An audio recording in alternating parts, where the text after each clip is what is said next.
వస్తారు కాబట్టి కొంచెం లేట్ అయింది, ఒక 1 వీక్. ఆ తర్వాత చూశారు కదా.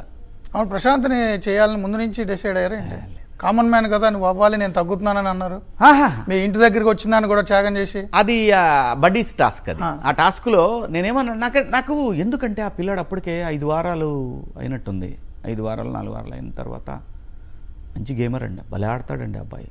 ఆ అబ్బాయి ఆటలాగా ఉండదు, వేటలాగా ఉంటుంది నిజంగా మూర్తి గారు.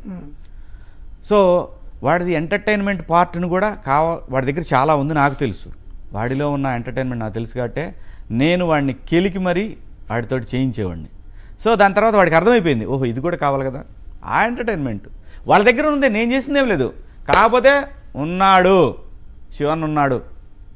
వాడే అంది మొదలుపెట్టింది సందీప్ గారు, శివన్న అంటాం. ఆ తర్వాత హౌస్మేట్స్ అందరూ ప్రతి వాళ్ళు ఎవరు పిలిచినా కానీ ఆ గౌరవం అయితే ఇచ్చారు. నాకు ఎవరు కూడా గౌరవం ఇవ్వకుండా లేదు.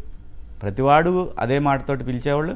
ఇంకా వాడికి ఏంటంటే ఒక ధైర్యం, అన్న ఉన్నాడు అంటే పాపం కామన్ మ్యాన్ బ్యాక్గ్రౌండ్ నుంచి వచ్చాడు, మాట్లాడలేడు అని అంటే, మాట్లాడకపోతే ఎవరికైనా కొంచెం ఈజీగానే తీసుకుంటారు కదా.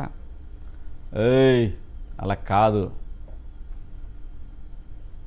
అది వాడికి కనెక్ట్ అయిపోయాడు. నాకు మోరల్ బూస్ట్ అయింది. ఆ తర్వాత యావరు, ఆ తర్వాత రతిక, ఆ తర్వాత బోలే, ఆ తర్వాత అశ్విని, ఆ తర్వాత నయిని, అందరూ కనెక్ట్ అయ్యారు.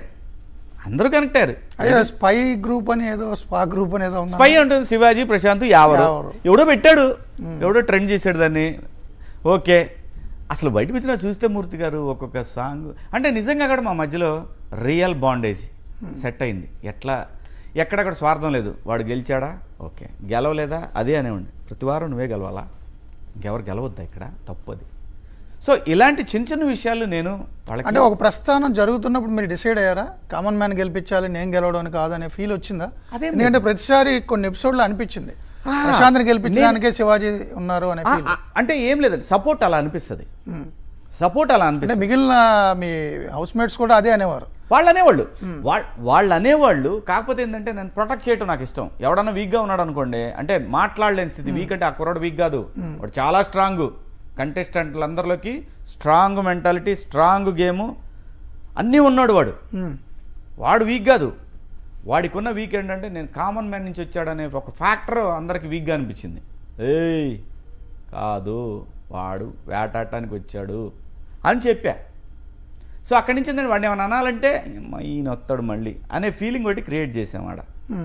ఎందుకు, వాడి గేమ్ వాడు ఆడాలనేది నాకు అప్పుడు ఎప్పుడైతే కలర్ టాస్క్ జరిగిందో, వాడు హౌస్మేట్ అయ్యాడో, హౌస్మేట్ క్యాప్టెన్ అయ్యాడు.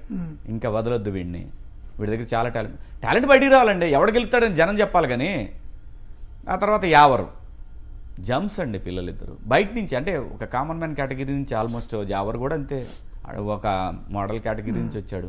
మంచి పిల్లలు, హానెస్ట్గా ఉన్నారు. బయట ఎలా ఉన్నారో నాకు అనవసరం. అది ఆ గేమ్ దగ్గరకు వచ్చారు. ఆ గేమ్కి ఏంటంటే బిగ్ బాస్ ఆట అనేది ఒక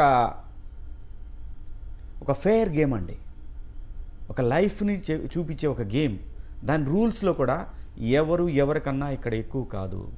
ఎవ్రీథింగ్ ఫెయిర్ అండ్ ఫెయిత్ ఇవి ఉండాలి.